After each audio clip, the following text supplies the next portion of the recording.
Nice പത്തിരി അഥവാ അരിപ്പത്തിരി ആണ് തയ്യാറാക്കാൻ പോകുന്നത്. അതിനു വേണ്ടിയിട്ട് ഞാനിവിടെ 1 കപ്പ് അരിപ്പൊടി എടുത്തിട്ടുണ്ട്. ഈ ഒരു കപ്പിൽ 1 കപ്പ് പൊടിയാണ് എടുത്തിരിക്കുന്നത്. അതിനു വേണ്ടിയിട്ട് ആദ്യം നമുക്ക് ഈ പൊടി ഒന്ന് വാട്ടിയെടുക്കണം. അതിനായിട്ട് ഞാനിവിടെ ഒരു കുക്കറാണ് എടുത്തിരിക്കുന്നത്. ചുവട് കട്ടിയുള്ള ഏത് പാത്രം വേണമെങ്കിലും എടുക്കാം. അപ്പോൾ ഈ ഒരു പാത്രത്തിലേക്ക് നമ്മൾ ഏത് ഗ്ലാസ്സിലാണോ പൊടി എടുത്തിരിക്കുന്നത് അതേ അളവിലുള്ള ഗ്ലാസ്സിൽ 1.25 ഗ്ലാസ്സാണ് ഞാനിവിടെ വെള്ളം ഒഴിക്കാൻ പോകുന്നത്. പിന്നെ വെള്ളത്തിൻ്റെ അളവെല്ലാം ഓരോ പൊടിയുടെയും ഇതനുസരിച്ചിരിക്കും. കാര്യം ചിലതരം പൊടികൾക്ക് 1 ഗ്ലാസ് പൊടിക്ക് 1 ഗ്ലാസ് വെള്ളം തന്നെ മതിയാകും. പക്ഷെ ചില പൊടിക്ക് 1 ഗ്ലാസ് പൊടിക്ക് 1.5 ഗ്ലാസ് വെള്ളം വേണ്ടി വരും. ഇപ്പം ഞാനിവിടെ 1.25 ഗ്ലാസ് വെള്ളമാണ് എടുത്തിരിക്കുന്നത്. ഇനിയിപ്പോൾ ഇത് നന്നായിട്ടൊന്ന് തിളപ്പിക്കണം. വെള്ളം ഒഴിച്ചു കൊടുത്തിട്ടുണ്ട്. ഇനി നമുക്ക് ആവശ്യത്തിന് ഉപ്പ് കൂടി ഇട്ട് കൊടുക്കാം.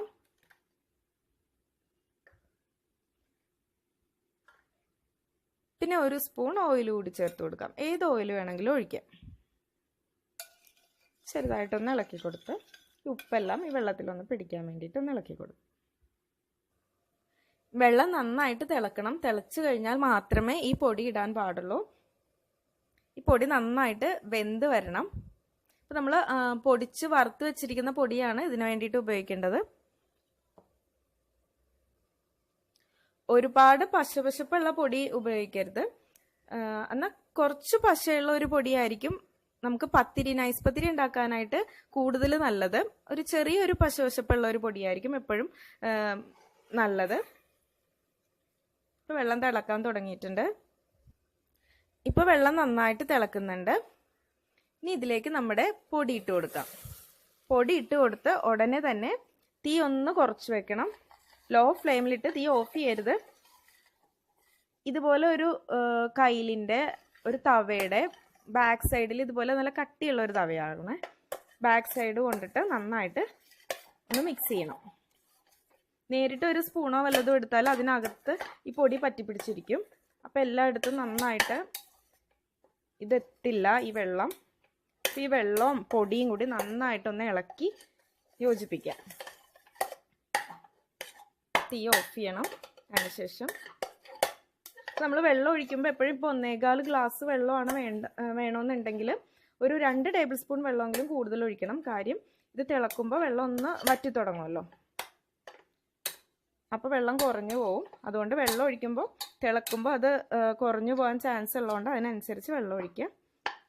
ഇനി ഇതിപ്പോൾ നന്നായിട്ട് മിക്സ് ചെയ്ത് എല്ലായിടത്തും ഈ വെള്ളം എത്തിയിട്ടുണ്ട്.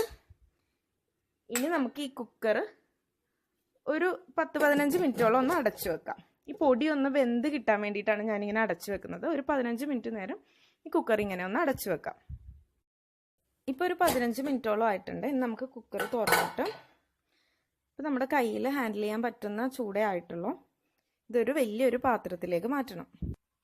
ഇതുപോലെ വലിയൊരു പാത്രം എടുത്തിട്ട് അതിലേക്ക് നമ്മൾ ഈ പൊടി വാട്ടി വെച്ചിരിക്കുന്ന പൊടി ഇട്ട് കൊടുക്കണം.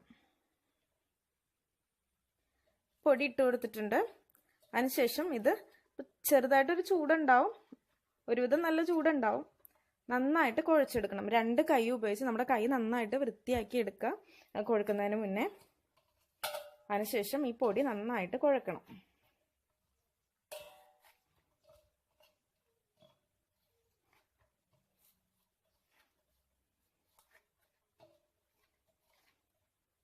നമ്മൾ പൊടി ഒരു 10 മിനിറ്റോളം നന്നായിട്ട് കുഴച്ചുകൊണ്ട് 2 കൈ ഉപയോഗിച്ച് നന്നായിട്ട് കുഴച്ചുകൊണ്ടിരിക്കണം. ഈ കുഴക്കൽ ശരിയായാലേ നമ്മുടെ ഈ പത്തിരി നല്ല വട്ടത്തിൽ നല്ല ഭംഗിയായിട്ട് കിട്ടുള്ളൂ. അല്ലെങ്കിൽ ചില പത്തിരിയുടെയൊക്കെ കണ്ടിട്ടില്ല, അരികെല്ലാം വിട്ടിരിക്കും. അത് നമ്മൾ ഈ കുഴക്കുന്നതെല്ലാം ശരിയാവാത്തത് കൊണ്ടൊക്കെയാണ് അങ്ങനെ വരുന്നത്. അപ്പോൾ നന്നായിട്ട് കുഴച്ചെടുക്കണം. ചൂടുണ്ടാവും എങ്കിലും കുഴപ്പമില്ല. ചെറിയ നമുക്ക് ഹാൻഡിൽ ചെയ്യാൻ പറ്റാവുന്നൊരു ചൂടേ ഉള്ളൂ. 2 കൈ ഉപയോഗിച്ച് നന്നായി കുഴക്കണം. നമ്മൾ കുഴക്കുന്ന പാത്രം ഇങ്ങനെ തെന്നി മാറി പോവാതിരിക്കും. ഇപ്പോൾ ടൈലിൻ്റെ ഇതുപോലെ കിച്ചൺ കൗണ്ടർ ടോപ്പിൻ്റെയൊക്കെ മുകളിൽ വെച്ചിട്ടാണ് ഇങ്ങനെ കുഴക്കുന്നതെങ്കിൽ ഇതിപ്പോൾ തെന്നി ഇങ്ങനെ മാറും. ഇപ്പോൾ ഇതുപോലത്തെ സ്റ്റീലിൻ്റെയൊക്കെ പാത്രമാണെങ്കിൽ ഇപ്പോൾ താഴെ ഒരു തുണിയൊക്കെ ഇട്ട് കൊടുത്തിട്ട് നന്നായിട്ട് കുഴക്കാം. അപ്പോൾ പാത്രം ഇങ്ങനെ തെന്നി മാറില്ല.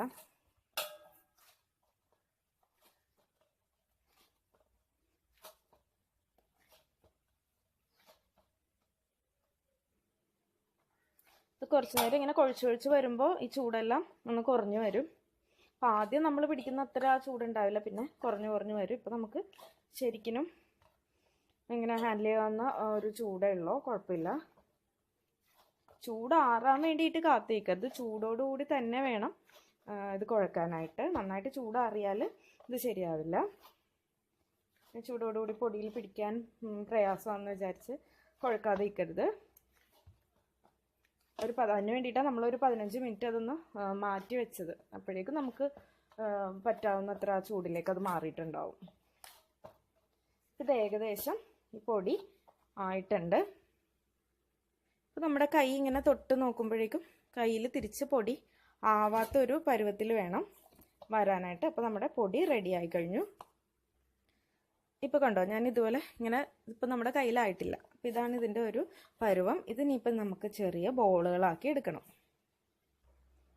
എന്നിട്ട് ഞാനിവിടെ നീളത്തിൽ ഇതുപോലെ ഇങ്ങനെ കുഴച്ചിട്ട് ചെറിയ ചെറിയ ബോളുകളാക്കി കൈ കൊണ്ട് തന്നെ ഇങ്ങനെ ഉരുളകളാക്കി മാറ്റി വെക്കാം. ഇതുപോലെ ഓരോ ഉരുളകളാക്കി ഈ പൊടി മാറ്റാം.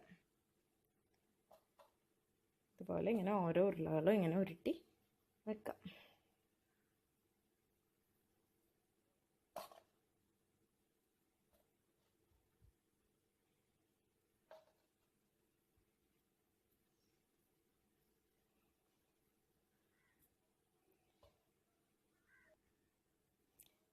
എനിക്കിങ്ങനെ ഉരുളകൾ ഇങ്ങനെ ഉരുട്ടി വെക്കുമ്പോഴേക്കും പണ്ട് ഉമ്മ പത്തിരി ഉണ്ടാക്കുന്നത് ഓർമ്മ വരും. ഉമ്മ പത്തിരി ഉണ്ടാക്കുമ്പോൾ ഇങ്ങനെ ഉരുള ഉരുട്ടാൻ വേണ്ടിയിട്ട് ഞാനും ഹെൽപ്പ് ചെയ്യായിരുന്നു. പക്ഷെ എൻ്റെ ഉരുട്ടൽ കറക്റ്റൊന്നും ആവുകയൊന്നുമില്ല. പിന്നെ ഉമ്മ അത് രണ്ടാമതെടുത്ത് വീണ്ടും ശരിയാക്കും. എങ്കിലും എനിക്കിതിങ്ങനെ ഉമ്മ പത്തിരി ഉണ്ടാക്കുമ്പോൾ കൂടെ ഇരുന്ന് കാണുന്നതും ഇങ്ങനെ ഉരുള പിടിക്കുന്നതൊക്കെ ഭയങ്കര ഇഷ്ടമായിരുന്നു ചെറുപ്പത്തിൽ. അപ്പോൾ നമ്മുടെ ഉരുളകളെല്ലാം ഉരുട്ടി വെച്ചിട്ടുണ്ട് പത്തിരിക്കുള്ള. അപ്പോൾ ഇത് മൊത്തം 14 പത്തിരികൾ ഉണ്ടാക്കാൻ വേണ്ടിയിട്ടുള്ള ഉരുളകൾ ആണ് ഞാൻ ആക്കി വെച്ചിരിക്കുന്നത്. ഇനിയിപ്പോൾ ഇത് നമുക്കൊന്ന് പരത്തിയെടുക്കണം. അപ്പോൾ ഇപ്പോഴും ഇതിൽ ചെറിയൊരു ചൂടുണ്ട്. അപ്പോൾ ഈ ചൂട് ആറാതിരിക്കാൻ വേണ്ടിയിട്ട് ഇത് ഉരുട്ടിയിട്ട് ഇതുപോലെ ഒരു ബൗളിലേക്കോ ഒരു പാത്രത്തിലേക്കോ ഇങ്ങനെ മാറ്റി വെക്കണം. അല്ലെങ്കിൽ ഇതിൻ്റെ ചൂടാറിപ്പോവും. ഒരു ചെറു ചൂട് വേണം ഇതിന്. അപ്പം ഇങ്ങനെ മാറ്റിയിട്ട് അപ്പം തന്നെ ഇത് അടച്ചു വെക്കണം. ഇനി ഞാനിവിടെ പത്തിരി പരത്താൻ വേണ്ടി ഇതുപോലെ ഒരു പ്രസ്സാണ് എടുത്തിരിക്കുന്നത്. നിങ്ങൾക്ക് ഈ പ്രസ് ഇല്ലെങ്കിൽ നമ്മൾ സാധാരണ ചപ്പാത്തി പരത്തുന്ന പോലെ പലകയിൽ വെച്ചിട്ട് പരത്തിയെടുക്കാം. അപ്പം ഞാനിവിടെ ഈ പ്രസ്സിലാണ് ഇത് പരത്തിയെടുക്കാൻ പോകുന്നത്. പിന്നെ അതിൻ്റെ അടുത്തായിട്ട് ഒരു പാത്രത്തിൽ കുറച്ച് അരിപ്പൊടി കൂടി എടുത്ത് ഇതുപോലെ വെച്ചിട്ടുണ്ട്. ഇനി നമുക്ക് ഓരോ ഉരുളകളായിട്ട് പരത്തിയെടുക്കാം. അതിന് വേണ്ടിയിട്ട് ഓരോ ഉരുളകളെടുത്ത് ഈ പൊടിയിലൊന്ന് ജസ്റ്റ് ഒന്ന് പുരട്ടി കൊടുക്കാം. ജസ്റ്റ് ഇതുപോലെ ഒന്ന് ഉരുട്ടിയിട്ട് ഈ പ്രസ്സിലേക്ക് ഇതുപോലെ വെച്ചിട്ട് പ്രസ്സിൻ്റെ കറക്റ്റ് സെൻറ്ററിൽ വെക്കരുത്, കുറച്ച് മുമ്പോട്ട് മാറ്റി ഈ ഒരു കോർണറിൽ അതിൻ്റെ ഒരു സൈഡിലേക്കായിട്ട് ഇങ്ങനെ വെക്കണം. എങ്കിൽ ഇത് കറക്റ്റായിട്ട് വട്ടത്തിൽ വരുള്ളൂ. ഇനി നമുക്ക് ഓരോ പത്തിരിയും ഇതുപോലെ പ്രസ് ചെയ്തെടുക്കാം. ഇപ്പോൾ നമ്മുടെ ഒരു പത്തിരി ഇവിടെ കിട്ടിയിട്ടുണ്ട്.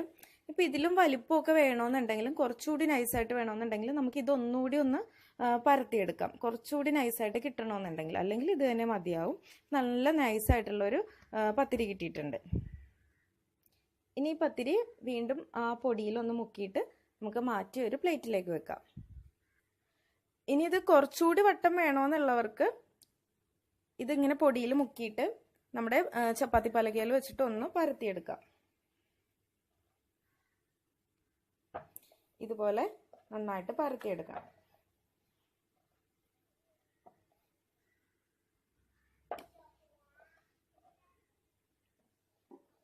ഇത് നല്ല വട്ടത്തിൽ കുറച്ചുകൂടി നൈസായിട്ട്, ഇതാണ് ശരിക്കും പത്തിരിയുടെ പരുവം. ശരിക്കും നമ്മൾ ഇതുപോലെ പരത്തിയെടുത്താലേ നല്ല നൈസായിട്ടുള്ള പത്തിരി കിട്ടുള്ളൂ.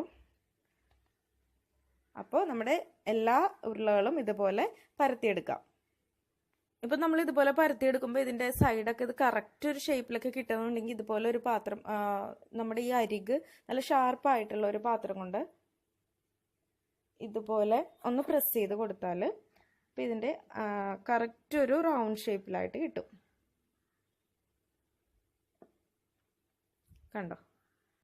ഇതുപോലെ നല്ല ഭംഗിയിലൊക്കെ കിട്ടണമെന്നുണ്ടെങ്കിൽ മാത്രം അതുപോലെ ചെയ്യാം. അപ്പോൾ വീണ്ടും ഓരോ ഉരുളകളാക്കി എടുക്കുക. ഈ പൊടിയിൽ ഇതുപോലെ ഇങ്ങനെ മുക്കിയിട്ട് പ്രസ് ചെയ്യുക. ചിലപ്പോൾ ചിലർക്ക് ഇങ്ങനെ പ്രസ് ചെയ്ത് മാത്രം എടുക്കുമ്പോൾ നല്ല സോഫ്റ്റ് ആയിട്ടുള്ള പത്തിരി കിട്ടും. പക്ഷെ എനിക്കിങ്ങനെ പ്രസ് ചെയ്യുമ്പോൾ കുറച്ച് കട്ടി തോന്നുന്നുണ്ട്. എനിക്ക് വളരെ നൈസായിട്ട് ഇരിക്കുന്നതാണ് കുറച്ചുകൂടി ഇഷ്ടം. നമ്മൾ പത്തിരി പ്രസ് ചെയ്യുന്നതിനേലും കുറച്ചുകൂടി സമയം ലാഭിക്കാനൊക്കെ പ്രസ് ഉപയോഗിക്കാം. പക്ഷെ എങ്കിലും നന്നായിട്ടുണ്ടാവുക ഇതുപോലെ പരത്തി തന്നെ നമ്മൾ കൈകൊണ്ട് പരത്തി എടുക്കുന്ന പത്തിരിക്കായിരിക്കും രുചിയും കൂടുതൽ. അപ്പോൾ ഇതുപോലെ ഇങ്ങനെ പരത്തിയെടുക്കാം. കുറച്ച് ബുദ്ധിമുട്ടണം, എങ്കിലും നല്ല ടേസ്റ്റി ആയിട്ടുള്ള പത്തിരി കിട്ടണമെന്നുണ്ടെങ്കിൽ ഇതുപോലെയൊക്കെ തന്നെ ചെയ്യണം.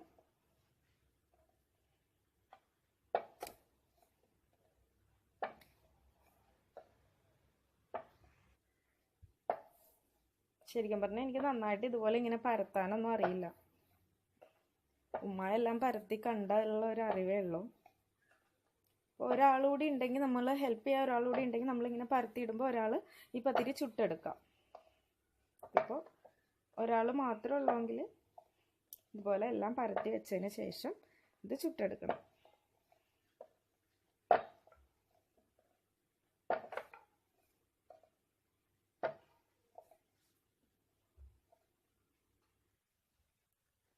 അപ്പോൾ നല്ല നൈസായിട്ടുള്ള പത്തിരി കിട്ടിയിട്ടുണ്ട്.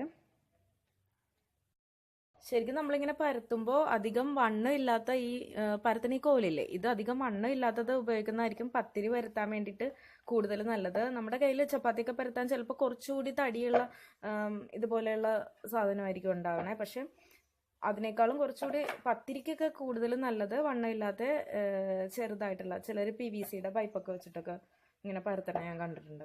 അപ്പോൾ അതായിരിക്കും കുറച്ചുകൂടി നല്ലത്.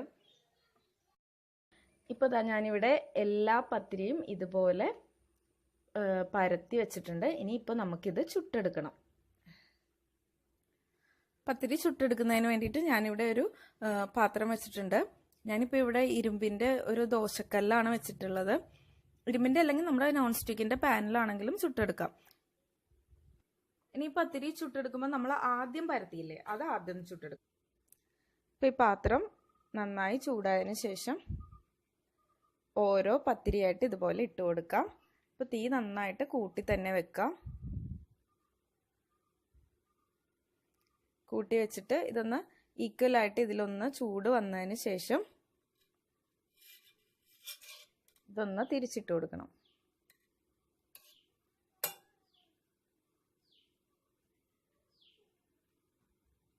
ഇത് നന്നായിട്ട് ഇതുപോലെ ഇങ്ങനെ പൊങ്ങി വരും. അപ്പോൾ നമ്മുടെ പത്തിരി വീണ്ടും അടുത്ത സൈഡ് കൂടി ഒന്നുകൂടി ഒന്ന് തിരിച്ചിട്ട് കൊടുക്കാം.